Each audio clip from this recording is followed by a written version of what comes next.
Hey everyone, and welcome to the Reading Crossbow podcast. My name is Lena, and I'm here with my co-host Rob.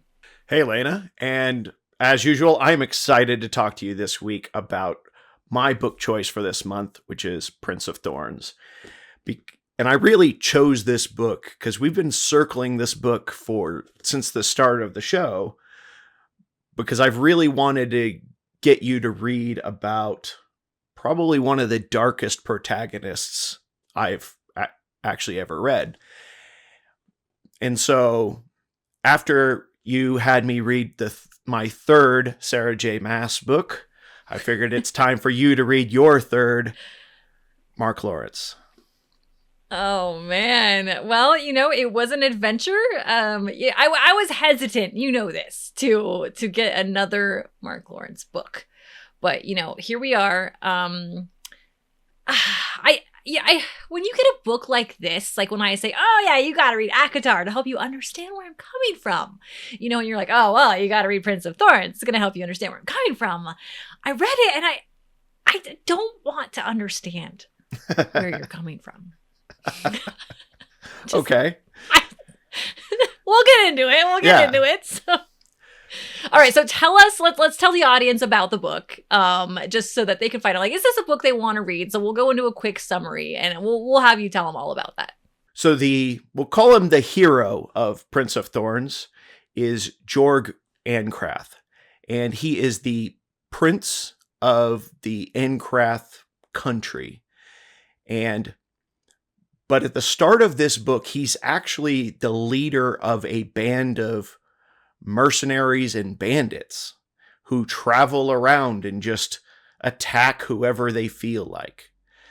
And he ends up running across his childhood priest, and that's what brings him back to have to confront his rather tragic childhood and what set him on this path of violence. Because when he was a child, I think he was 8, if I remember right, he actually witnessed the murder of both his mother and his younger brother at the hands of an opponent of his father, the king. And his father, rather than basically, calling up the army and attacking, the enemy who had killed his wife and child, instead made a deal for some trade rights. And Jorg really couldn't handle this in a healthy way. So he basically broke a bunch of bandits out of prison and set himself up, despite the fact he is still a child, as this kind of leader of these bandits. And he's able to do so by being smarter and crueler than everyone else in the band. Now, once again, he kind of gets, because he runs into his childhood priest, he basically kind of gets drawn back to his homeland and has to reconfront this stuff that kind of chased him away in the first place. As his father has a new wife and a new heir on the way. And so Jorg is really, throughout the course of this book, he's really trying to reestablish himself as being the heir apparent to his father's kingdom, while at the same time, he's got some revenge in mind against everyone, the entire world, really. And this is a very different kind of story than a lot of even just normal dark fantasy, because you spend this book in Jorg's head as he is pretty overtly, if not immoral, he is explicitly amoral. He does not care about morality in any sense. And he is going to do what needs to be done in probably the most vicious way he can. And being in that kind of being in the mind of a dark person like this is a very different kind of read. It really was. I I said it before. It's a tough read, actually, for someone like me who's really not used to this. And I think this is a great time to very quickly bring up trigger warnings just for anybody who picks up this book who might not know these types of things are in it. So right out the gate, well, actually, let's just say like the normal blood, gore. There's like someone eats a heart at some point, so it's a bit grotesque. All of that's in here. But then you take all of the normal blood and mayhem that comes with a Rob book, and then you put it in the mind of a child. So then it's, even more screwed up. So then I also want to add actually the start of the book for anybody who might be unsure, actually even addresses like rape and pillaging, but then you also take that from the mind of a child as well. So I actually really had some issues with that part of the book because Jorg talks about, taking the daughters of the village after they pillage it and set it on fire. But at this time in the story, I think he's 14. Yes. So and he said he's been doing this for years. So I actually have a really hard time imagining a child committing these unthinkable acts against women. So I'm going to call that out there just in case, we have a division of people who watch this show because I talk about a lot of romantic fantasy. This is not your romantasy that you want to read. It does not go into detail. So that's good because it shouldn't. But these types of things come up. Did I miss anything or does that about cover it? No. And for the most part, one of the things that I do like about this kind of book where it does kind of put you within the point of view of, a darker character is it doesn't really necessarily relish in the horror, the violence of it. In fact, in a lot of ways, it kind of acknowledges how awful this situation is. Jorg is very, aware that he is broken, but he's got stuff to do and he doesn't have time for this. He's got some revenge that needs to be done. And that's against his father. It's against the person who's ultimately responsible for his mother and brother's deaths. He's got a lot of people that deserve some punishing. And his principles allow him to basically sacrifice and do whatever awful thing he needs to do to get that job done. And it's a challenging kind of hero because obviously he's not a traditional hero character. But he's not necessarily a villain either. He is, because a villain is, villain archetype really is the absence of heroic traits. He still has some heroic traits like, courage and, bravery in the face of adversity. But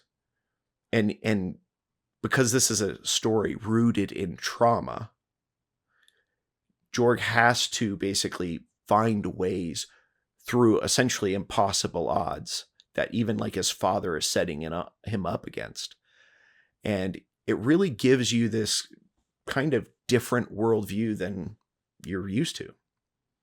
Now, did you find yourself able in any way to empathize or at least understand Jorg or maybe other kind of dark protagonists? Sadly, yes. I want to say no, but I will say yes. But this is not because I enjoyed the character or that I enjoyed the book content. We've been over this before where I have said many times, Mark Lawrence is a very talented author, very talented writer, very smart. He's like a rocket scientist, I think, or something. Or he's not actually a rocket scientist, but he's like worked in engineering and missiles and research and stuff like that. So it's like kind of cool backstory. But it's tough when you're reading something so terrible, but it's so beautifully written. There's this one scene that stands out to me because it was towards the end of the book. There's lots of scenes that stand out to me, and I actually made note of them on my phone, but I'm not going to pull it up right now because this one adequately describes how kind of beautiful it is. Towards the end, Jorg cuts someone's head off. We won't say who, but he cuts someone's head off. And he's holding the head by the hairs, and he's just kind of like holding it in his hands. And it's like these gray, soft, silky hairs. So as he's like dropping it, in his mind, it's all happening so slow. But it's happening so slow because he's this, and it doesn't take many words to say this, but in just so few sentences, it says that the silky hairs glided between his fingers, and it reminded him of time going slowly, like through a cobweb or something like that. I cannot remember the exact words, but it was something like that. And I actually feel like I felt it happening, and I could imagine this. And I imagine if you're in the middle of something gory and terrible, but you feel a soft hair go across your fingers in the act of the process, and you're like, oh, that kind of slowed things down. I'm talking like this was like 3 sentences. So it's like, I don't identify with the character being bad. I don't feel for him. But I feel for why he had to do it, and I feel for the revenge, although I don't necessarily agree with the means of how he got there. But I can imagine a 10-year-old boy or a 9-year-old boy or how trying to get resources, fleeing his kingdom. And there's a reason why he was so long in the kingdom. He basically had a heel. He was cut up by this big briar bush, and he was kind of thrown in this sort of dungeon, right?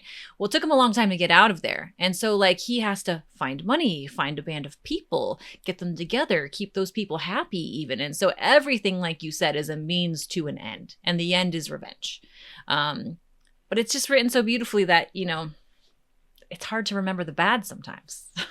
Now, one thing I do want to touch on, because I feel like if someone is afraid of this book because of, you know, this point of view, there is a spoiler I'm going to discuss. Just skip ahead about a minute. But Jorg, you actually find out by the end of the book, part of the reason why he is this bad is he has been manipulated by magic.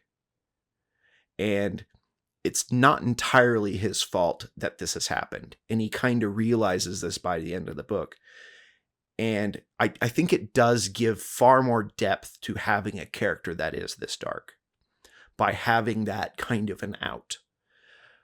I don't think it was necessary. I think the tragedy of his life is good enough, but I do find that by giving the reader this kind of out, I think it might give some readers, they might not feel like complicit in his villainous acts, because it's not entirely, you know, his will to be like this. However, his will was to still get the same means to an end. And he sort of talks about that. I don't want to spoil that part because you get his thought process in the end. Am I good? Am I bad? Am I evil? Am I not? Would I change anything? Would I go back? What if the necromancer had not taken, you know, control of me a little bit and entered my thoughts? He asks the what ifs and he answers the what ifs. And I think it's great that the reader reads that and we don't spoil that. But one thing he does say is no matter what, no matter what, he would have gotten to this end anyway. It would have just maybe been, you know, slightly different path, but the end was always going to end in violence. The end was always going to end in killing someone. The end was always going to end in he takes back that throne by all means necessary. He's ultimately the most Slytherin of all Slytherins that there ever was. And being inside the mind of a Slytherin, for me, a very honorable Gryffindor / Hufflepuff. I'm a Gryffindor, I think. I did not like being in the mind of that. It was uncomfortable for me, Rob. Yeah, and there you even have these moments in the book where it seems like he's behaving in a very moral way, like he's you know, acting like in a very friendly way, or, you know, almost a selfless way, until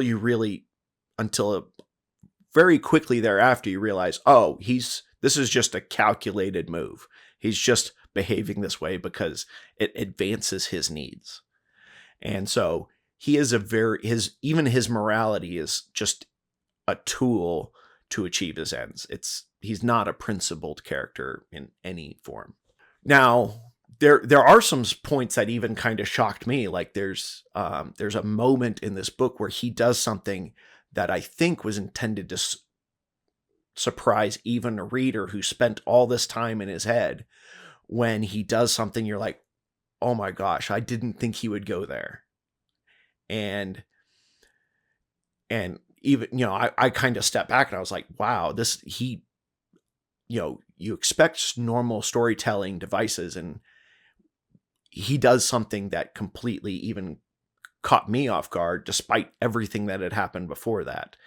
And it happens while they're down in these caves, and he just does something very dark, but still you understand why he did it. He's got goals. I think the part about that story that you're talking about is that in these types of books, you can't hold anything sacred to the story, which was really interesting to me because you feel like there's parts of stories that should be sacred in a way. Like this character is going to stay with it. If they come to an end, it's going to be an arc that makes sense or just justifiable for their character. And so at least there's one character through the first book. I'm not going to say who.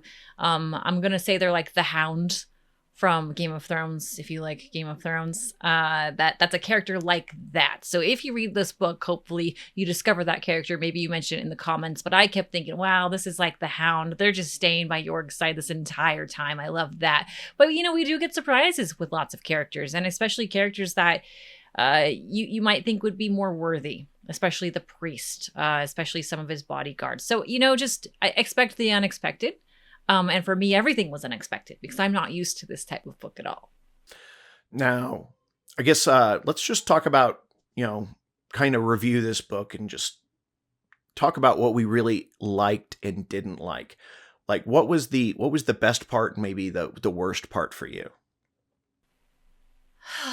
I didn't love this book, Rob. I started off loving this book. Okay, so I think it was maybe like, I'm going to say about 100 pages in, and I can't remember how many pages are in this book. I'm actually going to check super quick. I think it's like 2 something. Yeah. Oh, it's just slightly over 300. So it's about 100 pages in where I'm like, this might end up really great. Yeah, we have this young kid, and he's doing some really bad things, and I don't like reading that, but ooh, man, I love this story of revenge, and is he going to take his daddy down, and is he going to go kill this other bad guy? Because I want him to. Like, you definitely get that. Even if you like your rosy sweet books like I do, you still want him to win because what happened to him as a child is so heinous. But I did kind of lose a bit of that towards the middle when things got weirder because we get into some dark magic. We get into some interesting revelations about the setting that I didn't quite understand in the beginning of the book, and some things like that. So I don't know. It's a tough read. My favorite parts for me are probably when I get the moments that York is still a boy, which is good. And I think I loved images of him, going back to his dad's castle. He's going to get revenge, that's for sure, but he has to stay overnight first, and he's got to take a bath and clean up. He chooses not to, but this was thrust upon him. And these things of like a boy, like that you need a bath, and running through the kitchens and remembering an old chef and eating food that like he hasn't had in years and takes him home, and then meeting a pretty girl. So for me, of course, Rob, you're just like, of course you love that part. But like I did. I loved those parts because I was like, okay, in this character, this I don't know, like just villain / hero / whatever you will, we have someone who is truly still a child and he's still in there. And so those are those parts that women like me, we always want to save. So if this was like the coked out rock star that's falling apart, you're like, oh, I'll take that one. Yeah, I can fix him. So getting the fix him parts was very nice.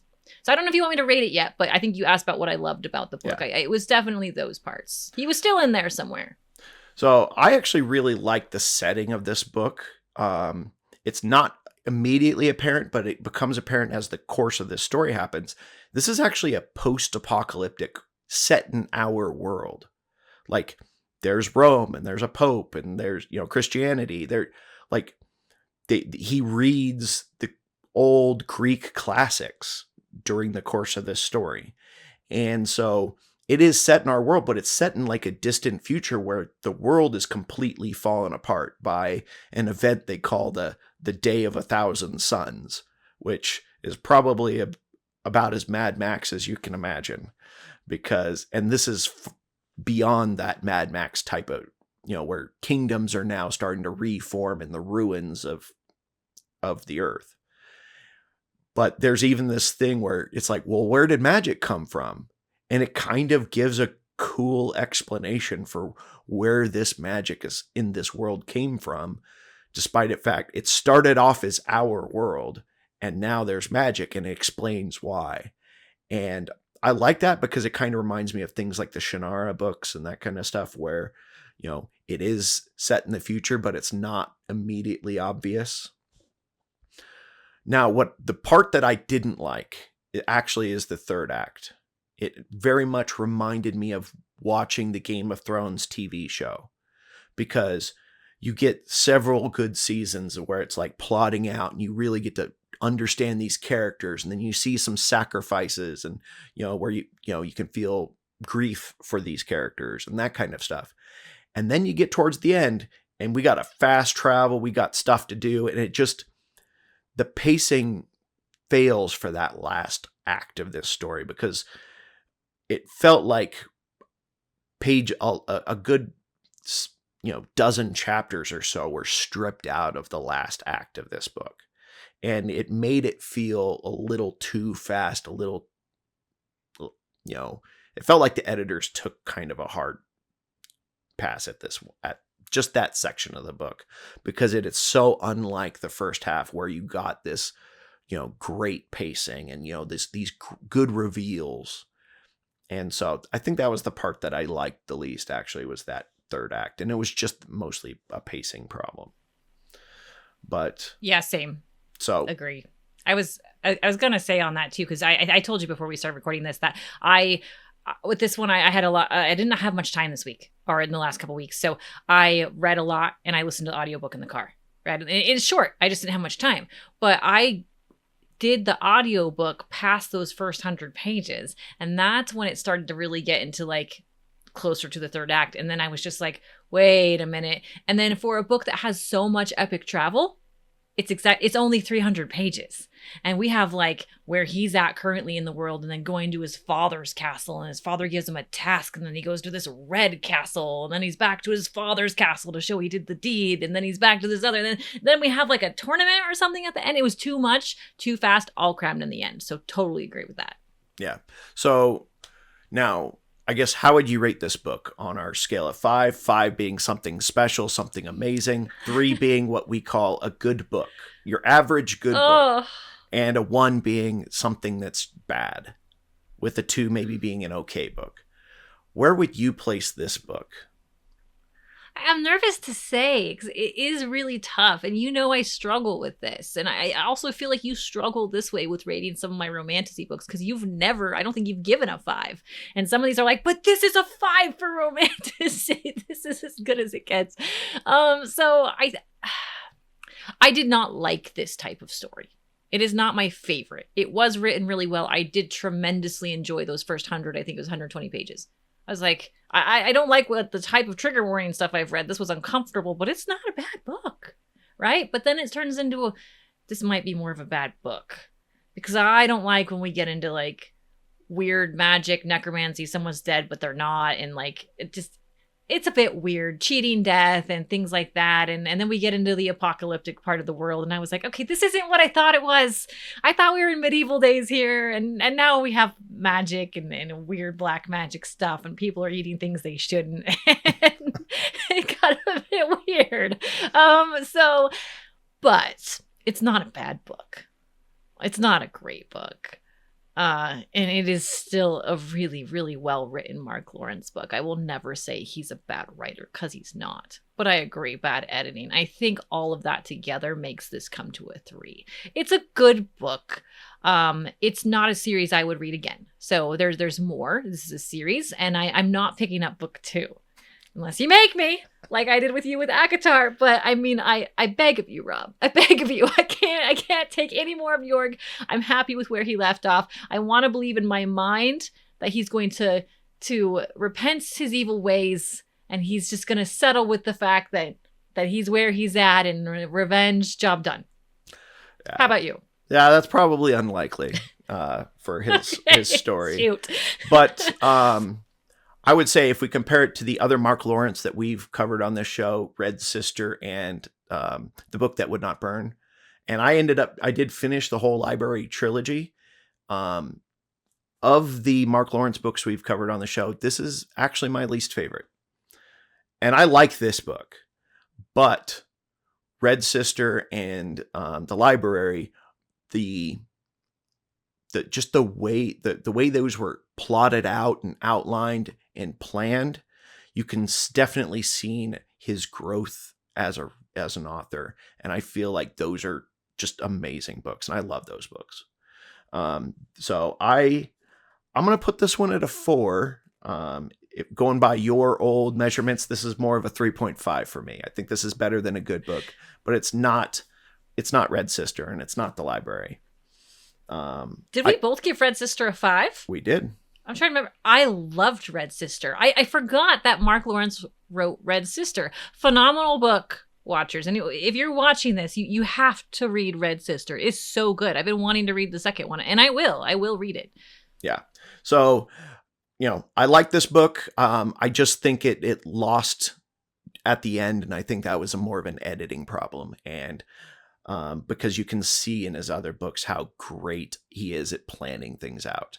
And so I will continue reading this series. I do like it, but I like his other series that I've read more, and that's not a bad thing. So please do the normal YouTube stuff, like, subscribe. It really helps us out. We've been having actually a pretty great year so far, and we'd like to finish out strong. So thank you very much.